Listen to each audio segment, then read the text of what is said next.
Another video और आपका आज वीडियो में स्वागत और है। आज जो वीडियो देखने जा रहे हैं उसके लिए मैं बहुत ज़्यादा एक्साइटेड और उसकी रीज़न ये है कि जो गेस्ट हैं वो अक्सर दूसरे लोगों को इनवाइट करके उनसे इंटरव्यू लेते हैं, लेकिन आज उनका इंटरव्यू होगा और उनके बारे में जानने को मिलेगा, तो मुझे लगता है बहुत ही मजा आएगा। और बहुत सारी हमने उनकी वीडियोस देखी हैं। कौन है वो गेस्ट और वीडियो का टाइटल क्या बताएंगे?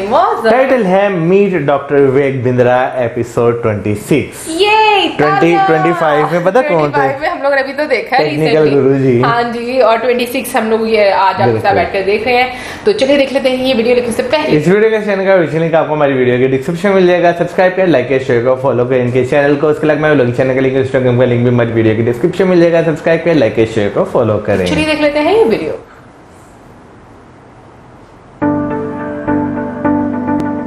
Please give an energetic and warm welcome to the one and only Dr. Vivek Bindra.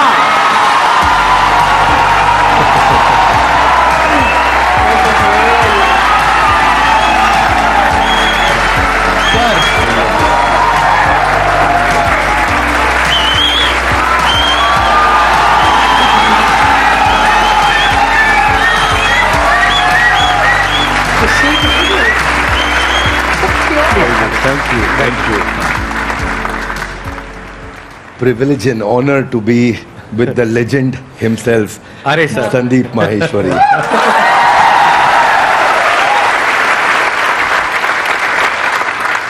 Sir के बारे में मैं जितनी तारीफ करूं उतनी कम है, लेकिन अगर मेरे को शॉर्ट में कुछ कहना हो तो वो ये है कि आप में से बहुत सारे लोगों को शायद पता नहीं है, डॉक्टर विवेक बिंद्रा सर का सिर्फ इंडिया का नहीं पूरे वर्ल्ड का सबसे बड़ा एंटरप्रेन्योरशिप का चैनल है। बिल्कुल हमें पता है। एक बात मैं आपको बताना चाहूंगा इससे पहले कि ऑडियंस आपसे इंटरेक्ट करे। आज से कुछ साल पहले आपने एक स्टेडियम में एक सेमिनार किया था जिसमें आपने मेरे बारे में कुछ कहा था। तभी मेरा मन हुआ था, मैंने कहा एक बार साथ में स्टेज पर आकर के हम कुछ धमाका करेंगे। आज फाइनली वो दिन आ गया है।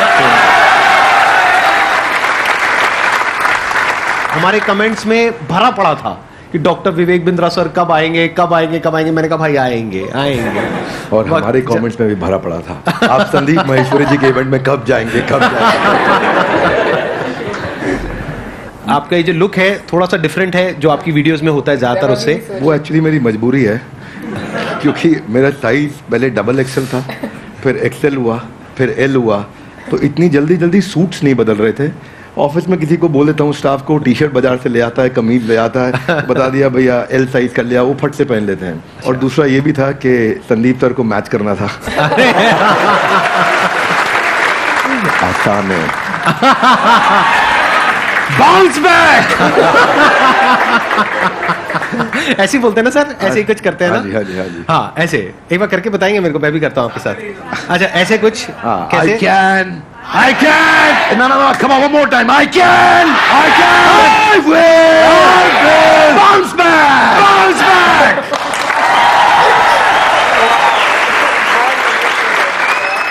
एंटरप्रेन्योरशिप की इनको बहुत अच्छी नॉलेज है। तो अगर आज का टॉपिक हम एंटरप्रेन्योरशिप रखें तो कैसा लग रहा है आइडिया? कितने एग्री करते हैं इस टॉपिक से? सर आप क्या कहते हैं? अरे वाह बहुत बढ़िया होगा। मेरे को यही था कि सर एग्री कर जाएं, बस फिर बढ़िया हो जाएगा काम। तो एंटरप्रेन्योरशिप आज का हमारा टॉपिक है। तो जो भी आप क्वेश्चंस पूछने वाले हैं वो एंटरप्रेन्योरशिप से रिलेटेड होंगे, बिजनेस से रिलेटेड होंगे, चाहे आप कोई बिजनेस करने वाले हैं चाहे कर रहे हैं। और उसमें बीच बीच में थोड़ा बहुत मैं भी ऐड कर सकता हूं अपने एक्सपीरियंस के बेस पे। मैं आगे चलने से पहले एक बात कहना हाँ जी, प्लीज प्लीज। आपके बारे में हो सके तो उसको रिकॉर्डिंग में डालिएगा भी, क्योंकि ये संदीप जी की एक तकलीफ है जिसको मैं समझता हूँ, जिसको सब नहीं समझते। ज्यादातर लोग क्या सोचते हैं कि संदीप सर फ्री सेशन करते हैं, मालूम है आपको? और ये सच्चाई है, और ये इतना मालूम है सबको। कुछ लोग ये भी समझते हैं कि वो YouTube पे ऐड नहीं लगाते, यस और नो? पर एक्चुअली ना ये सच्चाई नहीं है। केवल संदीप जी का अपना बिजनेस भी बहुत हैम्पर होता है। इनकम जो जनरेट हो सकती थी, पोटेंशियल इनकम जो जनरेट हो सकती थी इनके अपने बिजनेस से, वो उसके ऊपर कितना बड़ा इम्पैक्ट है कि इनकी इतनी बड़ी मजबूरी हो गई है कि ये अपने बिजनेस की कहीं बात ही नहीं कर पा रहे। आई will respect you for not doing ads, for doing free programs, for helping so many people. But all the more, जब मैं एक entrepreneur की तरह देखता हूँ और आप आज अपने बिजनेस की बात कर ही नहीं पा रहे, जो कि करनी चाहिए आपको, जो कि आप वैल्यूएबल प्रोडक्ट बना रहे हैं, वो आपका बिजनेस है, ये आपका एक सेवा है, सोशली रिस्पॉन्सिबल इनिशिएटिव है। So for that I respect you a lot. Thank you so much sir, thank you so much. मेरे लिए ये है कि मैंने अपने पैशन को, प्रोफेशन को अलग अलग रखा हुआ है अपने माइंड में। मैं इसको इस तरीके से देखता हूं कि मैं सर्विस कर रहा हूं। I am serving the country, I am serving the nation, I am serving all of you. अब बताइए आप में से कौन है जो ये क्वेश्चंस पूछना चाहते हैं एंटरप्रेन्योरशिप से रिलेटेड? 2014 से मैंने जर्नी स्टार्ट किया था और आप दोनों से ही मैंने लीडरशिप और टीम बिल्डिंग सीखा और एंटरप्रेन्योरशिप सीखा। तो मेरा क्वेश्चन ये है सर कि I am running a chess academy. तो बीइंग अ चेस कोच मैंने एज अ फ्रीलांसर स्टार्ट किया था और आज जो मेरी सबसे बड़ी प्रॉब्लम है, मेरा अकेडमी का जो रेवेन्यू 1 CR मैंने क्रॉस कर लिया है पर ईयर का। Very good. But thank you sir. But problem ये आ रही है कि मैं उसको 5 CR या 10 CR नहीं ले जा पा रहा हूँ, क्योंकि हर 2 साल में जो मैं टीम बिल्ड करता हूँ, 8-10 लोगों की या 20-25 लोगों की भी टीम मेरी 2019 में थी, वो मुझे छोड़ देते हैं। तो कहाँ गैप आ रहा है वो मैं नहीं समझ पा रहा और काफ़ी टाइम से मैं ये सवाल पूछना चाह रहा था। वेरी क्विक आंसर, क्रिटिकल को रिपीटेबल में कन्वर्ट करना है, क्योंकि आप जो काम कर रहे हैं उसमें क्रिटिकल स्किल सिखा देते हैं अपनी टीम को और वो रिपीटेबल नहीं हो पाता, फिर वो आपसे अलग हो जाता है। दूसरी चीज, आपको एक काम बहुत जरूरी है यहाँ पे कि बड़ी मशीन का छोटा हिस्सा वर्सेस छोटी मशीन का बड़ा हिस्सा। आप क्या कर रहे हैं, आप छोटी मशीन का बड़ा हिस्सा उन्हें बना देते हैं तो वो आपसे इंडिपेंडेंट हो जाते हैं। उनको बड़ी मशीन का छोटा हिस्सा बनाइए। इसमें 2 बातें हैं, ध्यान रखना, मैं समझाता हूँ आपको। जैसे गाड़ी बनती है, गाड़ी बनने में एक आदमी स्टीयरिंग फिट करता है, एक टायर फिट करता है, एक बम्पर फिट करता है, गियर फिट करता है, क्लच प्लेट लगाता है, एक दरवाजा लगाता है, एक विंड स्क्रीन लगाता है। वो सब क्या है, बड़ी मशीन के छोटे हिस्से हैं। वो अपने आप गाड़ी नहीं बना सकते, वो पूरी गाड़ी नहीं बना पाएगा, उसको एक हिस्सा आता है। तो एक हिस्से पे काम कराइए उस टीम से। अगर वो बड़ा हो रहा है और वो छोटी मशीन का बड़ा हिस्सा बन रहा है और उसको पूरी गाड़ी बनानी आ गई है अब, तो फिर वो आपके एम्प्लॉय बनने के लिए नहीं है। अब आप उसको पार्टनर बनाइए तो आपको छोड़ के नहीं जाएगा और आप उसके साथ एक्सपेंशन में रेवेन्यू शेयरिंग करिए, ईसॉप दीजिए, कंपनी में हिस्सेदारी दीजिए, आप उसको बिजनेस के प्रॉफिट्स में हिस्सा दीजिए, रेवेन्यू का हेयर कट दीजिए, बिजनेस स्ट्रक्चर कर लीजिए उसके साथ, तो वो आपके साथ टिका रहेगा। अभी वो क्यों टिका है, क्योंकि उसको लगता है मैं तनख्वाह पे नहीं, मैं तो अपने आप कमा सकता हूं। तो ये दूसरी चीज है। 2 बातें हैं, एक पहला क्रिटिकल को रिपीटेबल आप टेक्नोलॉजी से बनाइए। मैं मुंबई में एक आइसक्रीम वाला है, वो पिछले 150 साल से आइसक्रीम बनाता है, खिलाता है और वो बड़ा फेमस है। दुनिया भर में लोग उसकी आइसक्रीम लेकर के जाते हैं, उसका मिल्क शेक लेके जाते हैं, वो ड्राई आइस में पैक करके देता है, डब्बे में सील करके देता है। और मैं भी देखा, बड़ा अच्छा लगा मुझे देख करके, लेकिन बड़ा बड़ा लिखा है कि हमारी देश में कोई दूसरी ब्रांच नहीं है। तो मैं सोचता हूँ भाई तेरा कितना दुर्भाग्य है कि तू 150 साल में दूसरी ब्रांच नहीं बना पाया, क्योंकि वो क्रिटिकल को रिपीटेबल नहीं कर पा रहा है। तो आप क्रिटिकल को रिपीटेबल करने के लिए टेक्नोलॉजी बिल्ड करिए, तो फिर आप उसको स्केल कर पाएंगे। वो आपका पहला आंसर। और दूसरा, मैन पावर रिटेन कर पाएंगे, क्योंकि आप उन पर डिपेंडेंट नहीं है, वो दूसरा आंसर। तो दोनों चीजें कवर की। धन्यवाद। तो यहाँ पे मैं भी थोड़ा सा अपना पर्सपेक्टिव ऐड ऑन करता हूँ सर, कि अभी जो सर ने बात बोली बिल्कुल परफेक्ट है कि ये 2 तरीके हैं जो सर ने बताया। एक मेरे भी पर्सपेक्टिव से अगर आप देखेंगे तो आपको 2 चीजों का ध्यान रखना पड़ेगा। एक, या तो कोई ऐसा ब्रांड बना लीजिए अपना कि वहां पे इतना बड़ा एंट्री बैरियर आ जाए कि लोग ये कहें कि हमको चेस नहीं सीखना है, क्योंकि चेस सिखाने वाले तो बहुत लोग हो सकते हैं, वो कहें कि हमको तो इससे चेस सीखना है। जैसे पानी की बोतल का अगर एग्जांपल लिया जाए तो पानी की बोतल्स तो बहुत हैं, लेकिन जो ब्रांडेड पानी की बोतल है, और वो भी पानी की बोतल के नाम से जो सबसे पहला नाम हमारे माइंड में ब्रांड आता है, वो मुझे बोलने की जरूरत नहीं है, आप लोगों को पता है क्या आता है। पानी के साथ में सिनोनिमस कौन सा ब्रांड है, तो आदमी कहे कि मेरे को तो ये चाहिए, वो नहीं है तो कुछ और चाहिए। तो या तो आप अपना ब्रांड बनाइए, या फिर आप कहते हो कि नहीं मेरे पास में इतना मार्केटिंग बजट नहीं है, या वो वेवलेंथ नहीं है कि मैं अपना खुद का एक ब्रांड बना सकूं जिसकी वजह से एक एंट्री बैरियर क्रिएट हो, तो दूसरा ऑप्शन ये है कि आप एफिलिएट मॉडल पे चले जाइए। सीखो, सिखाओ, उस पर हमारी रेवेन्यू शेयरिंग होगी, वो पहले से एग्रीमेंट कर लो। ये 2 तरह के बिजनेस मॉडल्स हैं जो अभी एकदम से मेरे माइंड में आ रहे हैं। इसके अलावा और भी बहुत सारे ऑप्शंस हो सकते हैं। सर बिजनेस से रिलेटेड मेरा एक क्वेश्चन था। Actually 0 to 5 years old kit बनाई है हम लोगों ने, लर्निंग किट है। एक्चुअली प्रॉब्लम ये आ रही है कि हमारी जो सोसाइटी है वहाँ पे हम लोग वो चीज़ लोगों को समझा रहे हैं, बता रहे हैं, पर वो एक्सेप्ट नहीं कर पा रहे उस चीज़ को। बेसिकली एकेडमिक के जो एजुकेशन की इंडस्ट्री है, इसके अंदर ये बिल्कुल ही अलग है, नया है, और मुझे नहीं लगता कि कोई कॉम्पिटिटर है अभी इंडिया के अंदर इस चीज़ के लिए। तो इस चीज़ पे मेरा ये था कि मैं लोगों को कैसे समझा पाऊँ उस चीज़ को लेके। आपके क्वेश्चन में ना फंडामेंटल आपके थॉट प्रोसेस में 3-4 फ्लॉज हैं, वो समझिए ध्यान से जी। पहला चीज आपने बोला प्रोडक्ट नया है, अच्छा है, इसका कोई कंपटीशन नहीं है। ये मेरे लिए कोई रेलेवेंस की बात नहीं है। आपके प्रोडक्ट नया है, अच्छा है, कोई कंपटीशन नहीं, इससे फर्क नहीं पड़ता है। फर्क किससे पड़ता है? आपने बोला मैं पेरेंट को बहुत समझाता हूं लेकिन वो एक्सेप्ट नहीं कर रहे। सेल्स का पहला रूल है कि आपको समझाना नहीं है कुछ भी। सेल्स का पहला रूल है कि कैप्चर द इनकन्वीनियंस। इसको ऐसे समझते हैं, जरा हाथ आगे लाइए, बोलिए कैप्चर द इनकन्वीनियंस। हाँ, थोड़ा ऐसा एक्टिंग करो, इनकन्वीनियंस। जिस दिन आपने इनकन्वीनियंस, देखो पेरेंट परेशान कहां हो रहा है, देखो उसकी सबसे बड़ी तकलीफ क्या है।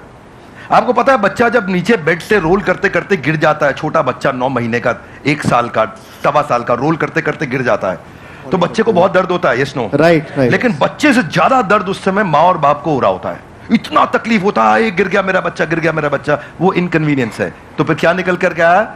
बच्चे के बॉडी कवर्स आ गए, उसके हेड सपोर्ट्स आ गए कि वो नीचे गिर भी जाए तो उसको चोट ना लगे, वो क्या इनकन्वीनियंस कैप्चर करे। दूसरा चीज, जब आप ये करोगे, उसका नाइस एनालिसिस करोगे, उनका नीड, इंटरेस्ट, कंसर्न, एक्सपेक्टेशन, तो आपको बेचना नहीं पड़ेगा, वो अपने आप लेगा। ये आपके प्रोडक्ट का MVP होता है कि आपको बेचे बिना लोग कस्टमर के लिए प्रीपे करने को तैयार हो जाएं, या एडवांस देने को तैयार हो जाएं, या कैश पेमेंट देने को तैयार हो जाएं, या प्रोडक्ट बनाते वक्त आपको लेटर ऑफ इंटेंट दे दें, या बोले कि मेरा बड़ा स्ट्रॉन्ग इच्छा है कि मैं लूंगा, कम से कम इतना बोल दें। अगर इतना भी नहीं कर रहे तो इसका मतलब जो आप प्रोडक्ट लेकर के जा रहे हो वो प्रोडक्ट उनके काम का नहीं है। So don't create a product, solve a problem that they have, and problem should be unsolved. Now इसका रूल क्या है, जरा हाथ आगे लाइए, हाथ आगे लाइए everybody, both the hands out, हाथ आगे लाइए। पहला, कस्टमर की बर्निंग प्रॉब्लम, क्या? दूसरा, उसे ऐसे सॉल्व करो कि कस्टमर मेरे बिना अपने आप सॉल्व। जब आपने ये किया तो आपको ऑर्गेनिक मोनोपोली मिलेगी, आपको लोग पैसा एडवांस में देंगे, और फिर आपका जो स्क्रिप्ट होगा सेल्स का वो उनकी उस अनसॉल्व प्रॉब्लम के अराउंड होगा। देखो, कस्टमर सिग्नल देता है और अच्छा ब्रांड उसका प्रोडक्ट बना देता है। आपको बातचीत के दौरान कस्टमर ने सिग्नल दिए होंगे, मैं इसलिए नहीं दे रहा, मैं इसलिए नहीं दे रहा, मैं इसलिए नहीं दे रहा। वो जर्नी में घुसो और ढूंढो और उसको कैप्चर करो, और फिर वहां से आप प्रोडक्ट बनाओगे। इसके सैकड़ों एग्जांपल्स हैं। आप कहते जाएंगे, मैं देते जाऊंगा, देते पूरा। अब हमारे लिए क्या, हमारे लिए तो ये रोज का काम है। रोज अब तक मैं सैकड़ों हजारों बिजनेस देख चुका हूं जिनको मैं लॉस मेकिंग से प्रॉफिट मेकिंग बनाया। पर हम फंडामेंटल पहली चीज यही है कि आप ये देखो कि अनसॉल्व प्रॉब्लम, जो कि प्रॉब्लम नहीं होनी चाहिए, बर्निंग प्रॉब्लम होनी चाहिए, समस्या नहीं होनी चाहिए, ज्वलंत समस्या होनी चाहिए, और वहां से आप इंपैक्ट क्रिएट कर सकते हो। तो आपने जो प्रोडक्ट तैयार किया है उसमें ये ढूंढिए, और सारी पोजीशनिंग वहीं से होगी आपकी। इसको बोलते हैं reason for customer to switch. क्या बोलते हैं? Reason to customer. कस्टमर क्यों स्विच करके आएगा आपके पास में, उसके पास 5 रीजन क्या है, क्या वो 5 कारण है आपके पास आएगा, उनको आइडेंटिफाई करो, तो आपका प्रोडक्ट भी वहीं फोकस्ड होगा और आपकी स्टोरी भी वहीं फोकस्ड होगी। धन्यवाद। अभी आपकी प्रॉब्लम क्या है कि आपने एक प्रोडक्ट बना दिया है, जो प्रोडक्ट आपको सही लगा उसके हिसाब से आपने एक प्रोडक्ट बना दिया है। ऐसा नहीं है आपने लाखों लोगों से जाकर के डिस्कस किया है या फिर बहुत ज्यादा रिसर्च करी है फिर एक प्रोडक्ट बनाया, नहीं। आपको लगा कि इसकी नीड है, लगा। ध्यान से समझना, लगने में और होने में जमीन आसमान का फर्क होता है। मुझे भी लग सकता है कि मेरे इस प्रोडक्ट की नीड है, सभी को लगता है। इसको बोलते हैं प्रोडक्ट मार्केट फिट। यानी कि जो 60% से ज्यादा बिजनेसेस फेल हो जाते हैं, statistically it is proven across the globe, उसके पीछे सबसे बड़ा रीजन होता है प्रोडक्ट मार्केट फिट नहीं मिल पाता है उनको। कि मतलब मार्केट को कुछ और चाहिए, प्रोडक्ट आपका कुछ और है, और यही आपकी प्रॉब्लम है। आप कह रहे हो मैंने प्रोडक्ट तो बना लिया लेकिन वो बिक नहीं रहा है। तो हो क्या रहा है, ध्यान से आप समझने की कोशिश करना। एक होता है पुश, एक होता है पुल। कि आपको पुश करना पड़ रहा है अपने प्रोडक्ट को, लेकिन फिर भी सामने वाला रेजिस्टेंट है, वो कह रहा है हाँ ठीक है सोच के बताऊंगा। तो अभी वो बर्निंग नीड नहीं है, जो भी सर ने वर्ड यूज किया। तो वो जो बर्निंग नीड होती है ना, तो आपको पुश नहीं करना पड़ता है, वहां पे पुल अप्रोच काम आती है। मतलब कस्टमर खुद आपके पास में आता है, जैसे ही उसके पास में इंफॉर्मेशन पहुंचती है, तो वहां पे सिर्फ एक काम रह जाता है, किसी तरीके से उस इंफॉर्मेशन को पहुंचाना। तो वो इंफॉर्मेशन भी जब आप उस तक पहुंचा रहे हो तो वो भी एक तरह से हेल्प हो गई उस कस्टमर की। फॉर एग्जाम्पल, आपके पीठ में दर्द है, आपके गर्दन में दर्द है, उसका आपने बहुत कोशिश कर लिया सोल्यूशन निकालने का, 2 साल हो गए, 4 साल हो गए, कोई सोल्यूशन नहीं निकला। मेरे पास में उसका सोल्यूशन है कि 4 दिन में वो प्रॉब्लम सॉल्व हो सकती है, और एक्चुअल में हो सकती है। अगर वो इंफॉर्मेशन आप तक पहुंचती है तो क्या मैं आपको यूज कर रहा हूं अपने प्रॉफिट के लिए या आपकी हेल्प कर रहा हूं? ये अप्रोच होनी चाहिए।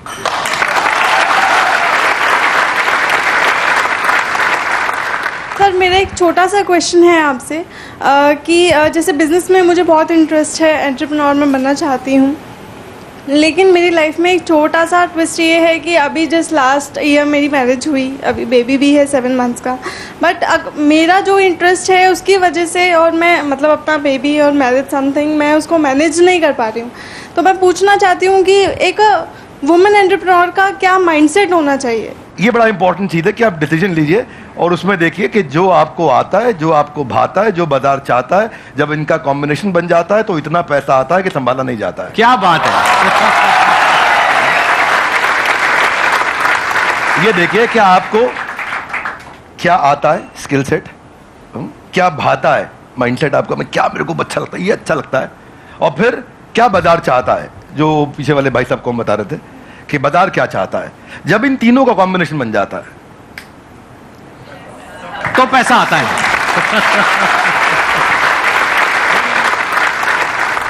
सर आज आप दोनों को एक साथ देखकर बहुत खुशी हो रही है। मुझे भी हो रही है बहुत खुशी। मुझे भी हो रही है। सर बिजनेस को ग्रो करने के लिए कुछ प्लेटफॉर्म्स सजेस्ट आप करना चाहें जिससे मैं वहाँ पे बता सकूँ कि हाँ मेरा ये बिजनेस है। आप बात कर रहे हैं कि मैं माल को बेचूं कैसे? जी जी। तो देखिए उसका आंसर संदीप सर ने थोड़ी देर पहले समझा दिया। पहले आपको ये सोचना है कि मैं माल को बनाऊं कैसे। सर के आंसर को मैं एक्सटेंड कर रहा हूं। प्रोडक्ट मार्केट फिट ठीक करो। बेचने के लिए फेसबुक भी है, यूट्यूब भी है। कंटेंट मार्केटिंग करो, बढ़िया कंटेंट बनाना सीखो, कंटेंट की बातचीत करो। अभी सर के प्लेटफॉर्म पे जेंटलमैन आए थे, एमबीए चाय वाला। वो क्या बढ़िया कंटेंट प्रेन्योर है, ऐसा बोलते हैं फट फट फट फट फट फट इतना स्पीड से बोलते हैं, आ करके उनकी कंटेंट को लोग सुनते हैं। अब प्रश्न आपका ये था कि मैं कहां पे जाके प्रमोट करूं। प्रमोट करने के लिए जहां पे जनता है वहां पहुंच जाइए। सोशल मीडिया के जिस चैनल पे आपकी ऑडियंस है वहां चले जाइए। सब जगह पे नहीं जाते हैं। किसी को ट्विटर पे काम आएगा, किसी को फेसबुक पे और किसी को यूट्यूब पे। आप ढूंढ लीजिए कहां है और फिर वहां जाकर के 5 चीजों का ध्यान दीजिए। जो कंटेंट डालेंगे वो अनयूजुअल यूजफुल इंफॉर्मेशन होगी तो लोग शेयर करेंगे, आपको वायरलिटी मिलेगी। दूसरा चीज, या आप उसमें अनएक्सपेक्टेड डिलाइटफुल सरप्राइज दे सकते हो कि सामने वाला देखे और बोले अरे वाह। जरा जोर से बोलिए। ऐसे नहीं, थोड़ी आंखें बड़ी करो, मुंह खोलो, हैरान हो जाओ। अगर कस्टमर ने बोला अरे वाह तो आपका कंटेंट शेयर होएगा। क्या होएगा? अगर आपका कंटेंट शेयर हुआ तो लोग आपके प्रोडक्ट के बारे में पता चलेगा, आपके पास आएंगे। तीसरी चीज, ऐसा जरूर ध्यान रखना कि शेयर करने में उसकी इज्जत बढ़ती हो। चौथा पॉइंट बड़ा इंपॉर्टेंट है कि जो करंट इस समय टॉपिक्स चल रहे हैं, कुछ इस समय नेशनल सेलिब्रेशन चल रहा है जहां पे सब लोग जुड़े हैं, जो कोई कम्युनिटी के साथ जुड़ा हुआ है, उसके बारे में अगर आप कंटेंट डालेंगे तो शेयरेबिलिटी बढ़ती है। तो जब आप कंटेंट मार्केटिंग करेंगे, ये चीपेस्ट तरीका है आपको ट्रैफिक जनरेट करने का और इसमें कोई पैसा नहीं लगता, थोड़ी सी इंटेलिजेंस लगती है। उस इंटेलिजेंस का इस्तेमाल करिए, आपका प्रोडक्ट मार्केट में पहुंचेगा। लेकिन पहले संदीप सर की बात मान लीजिए, प्रोडक्ट मार्केट फिट होना चाहिए। वो फिट होगा तो बात बनेगी।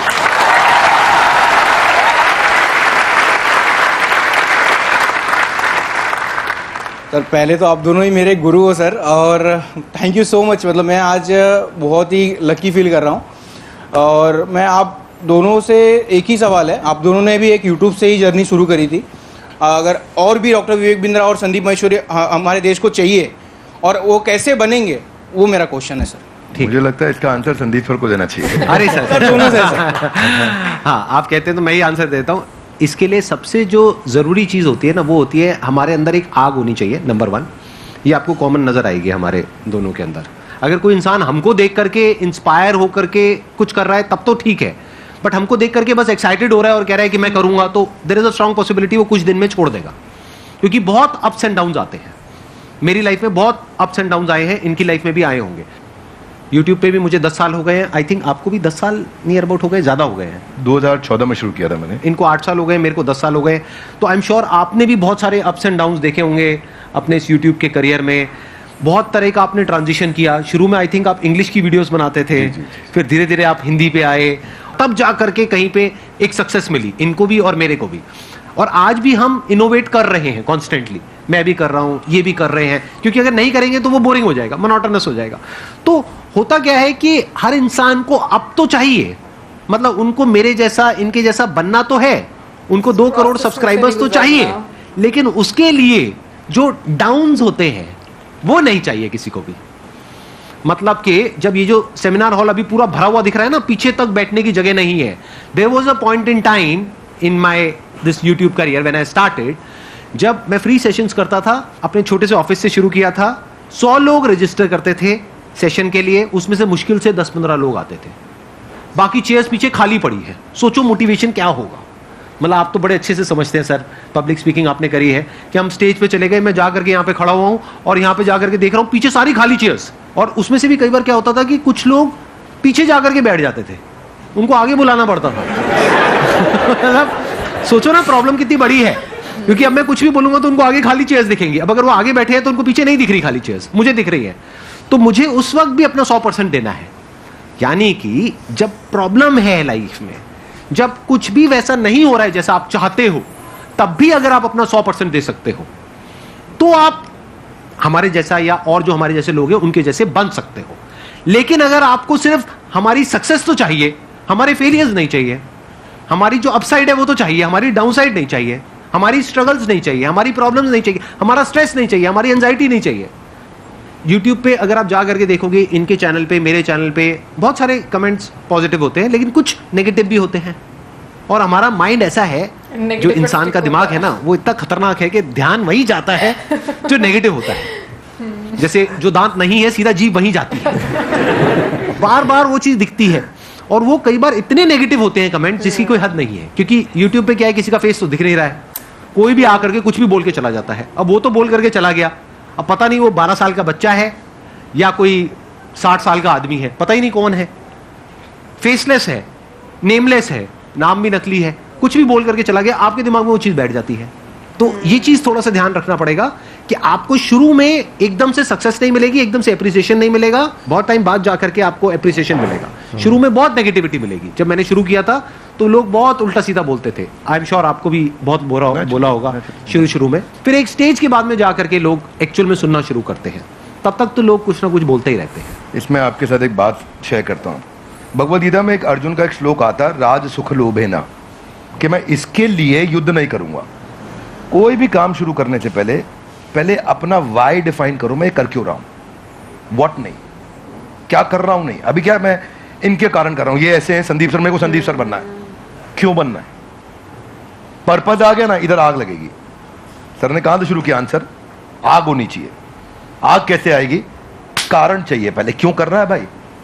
जिन ऑर्गेनाइजेशंस ने, जिन एम्प्लॉयज ने, जिन लीडर्स ने वाई सॉल्व किया है, उनकी कंपनी के सारे एम्प्लॉयज ने, उनकी पूरी कम्युनिटी ने उसका हाउ और व्हाट अपने आप अचीव कर लिया है। ये कैसे करना है, क्या करना है, मुश्किल नहीं है, ये क्यों करना है। आग सीने में चाहिए, पीछे नहीं चाहिए। पीछे लगाएगा तो जल जाएगा, सीने में लगाएगा तो इतिहास रच देगा।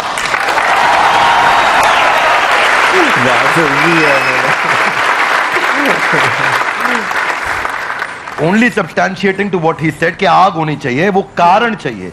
अर्जुन शुरू में युद्ध नहीं करना चाहता था, क्योंकि उसको कारण ही समझ नहीं आ रहा था मैं युद्ध क्यों करूं। उसको लगा कि यार मैं राज सुख के चक्कर में करने लग रहा हूं तो, और वो ईमानदार आदमी था, पहले ईमानदारी बाद में दुकानदारी।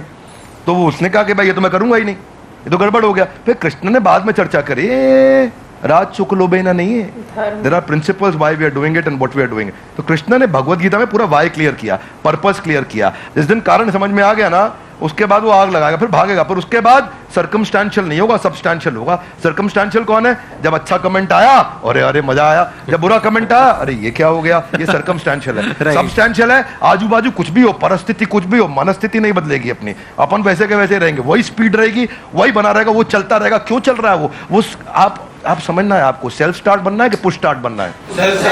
सेल्फ स्टार्ट बनना है। सेल्फ स्टार्ट कैसे बनेंगे, ऐसे ही बनेगा जब आदमी अंदर उसके सेल्फ में जो जहां से आंसर शुरू किया वो फायर है, वो फायर बड़ा इंपॉर्टेंट है। इसीलिए यूट्यूबर क्यों बनना है, ये बता पहले, क्यों बनना है, बहुत बार पूछना पड़ेगा अपने, मैं क्यों कर रहा हूं, मैं क्यों कर रहा हूं, मेरा पर्पस क्या है, क्यों बनना है, वो कर दो तो फिर अब बाकी इसके बाद। एक्सीलेंट पॉइंट, बहुत बढ़िया जी। Thank you so much for coming. Thank you so much for taking out time. It means a lot to me and to everybody here. जो लोग वीडियो में देख रहे हैं उनको तो I'm sure मजा ही आ जाएगा. And I'm very happy. I'm sure you are also very happy. Thank you so much, sir. Thank you, sir. I'm happy too. Thank you very much. बहुत बहुत धन्यवाद. Thank you so much. Thank you.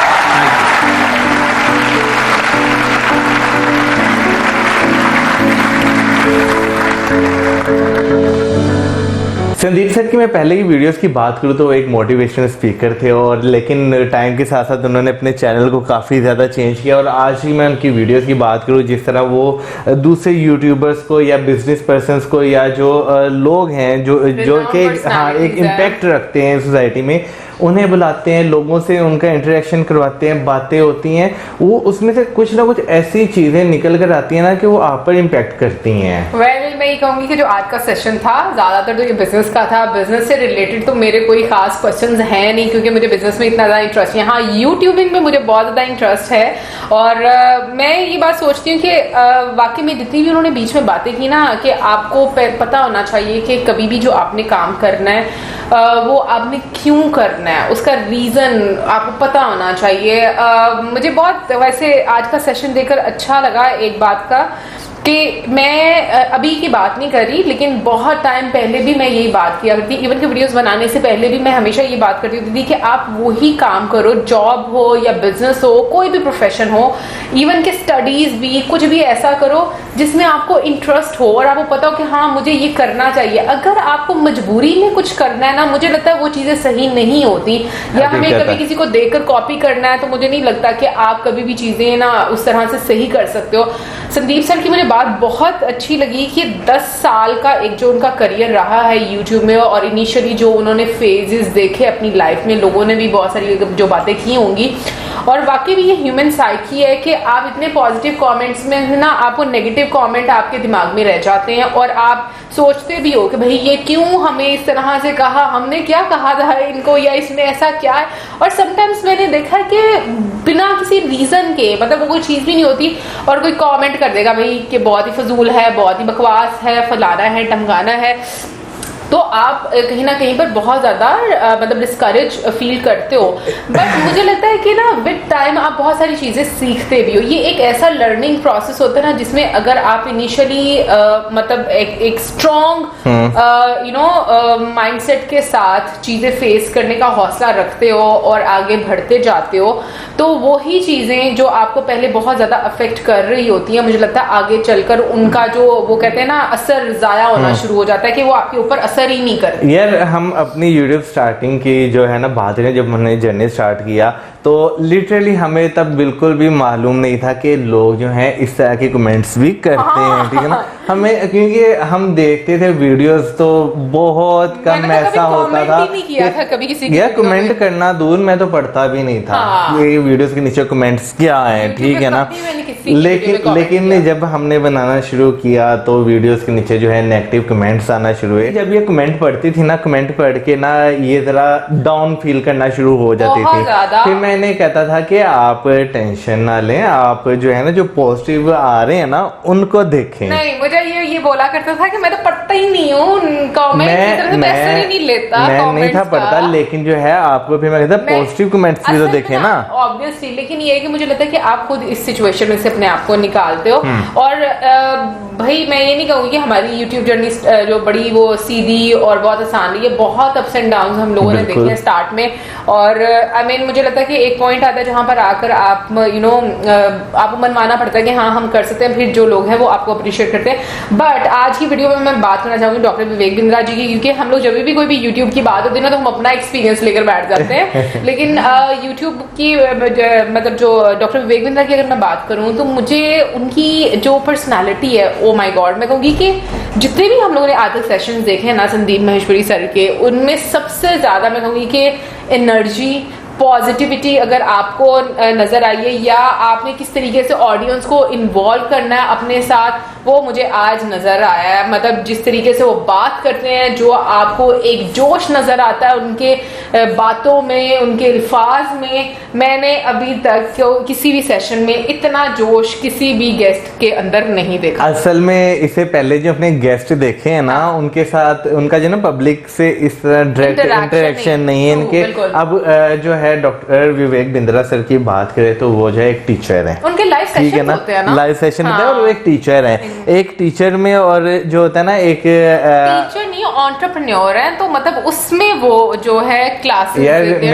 यार वो आपकी बात सही है, लेकिन गुरु भी तो है ना। देखें उनके हम वीडियोस देखते हैं, वो इतना कुछ सिखाते हैं, इतना कुछ बताते हैं, तो वो एक टीचर भी हो गए। बिल्कुल ठीक है। तो उस लिहाज से मैं कह रहा हूँ, तो वो एक जो पॉजिटिविटी और एक एनर्जी होती है ना टीचर में, खुद ही आ जाती है। हाँ नहीं, लेकिन नहीं भाई, सारे ऐसे नहीं होते। मैं ये बात कई बार, आज मुझे उनको देखकर बहुत ज्यादा मजा आया और सेशन बहुत ही कमाल का था। और जो उन्होंने टिप्स बताई, और तो मैं बिजनेस से इतना ज्यादा मेरा लेना देना नहीं है, बट कहीं ना कहीं पर मुझे चीजें जरूर समझ में आई, स्पेशली जो पहले वाला था कि जिसमें वो कहते कि लोग मुझे छोड़ के चले जाते हैं, वो रीजन मुझे समझ आई कि आप उनको किस तरीके से एकदम से बड़ा बना देते हो, जिसकी वजह से वो इंडिपेंडेंट इतना हो जाते हैं कि वो आपको छोड़कर चले जाते हैं। यार बेसिकली मैं आपको एक बात बताऊं, एक यहाँ पे लाहौर में फॉर एग्जांपल अगर बात कर लेते हैं, किसी ने अगर कारोबार स्टार्ट किया है, खाने पीने का कारोबार से स्टार्ट किया, अगर वो अपनी रेसिपी अपने वर्कर्स को बता देगा ना, तो उसके वर्कर्स अलग से जाके काम कर लेंगे। कहेंगे कि भाई हमारे पास रेसिपी आ गई है, हमारे पास एक राज उसका सीक्रेट आ गया, हम अपना कर लें काम।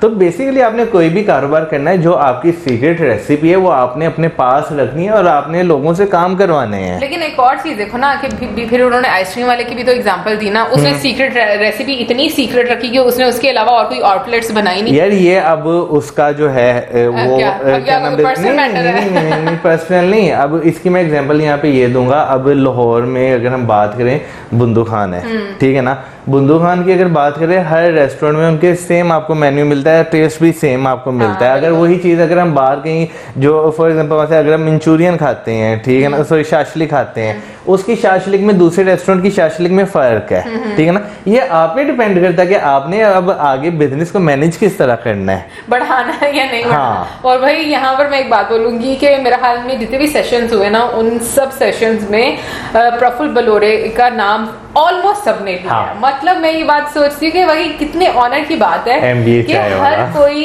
सीरियसली उनकी एग्जांपल देता है। उन्होंने अपने हार्डवर्क से, अपनी डेडिकेशन से इतना नाम कमाया। बाकी ये कि इनवाइट तो उन्होंने हमें भी किया था, तो जब हम कभी अगर गुजरात गए तो जाके चाय पी लेंगे। लेकिन ये कि हर एनीवे ओवरऑल बहुत मजा आया। आई होप आप लोगों को भी अच्छा लगा होगा। और इसी के साथ हमें जो हमारे video like, subscribe, share, good bye.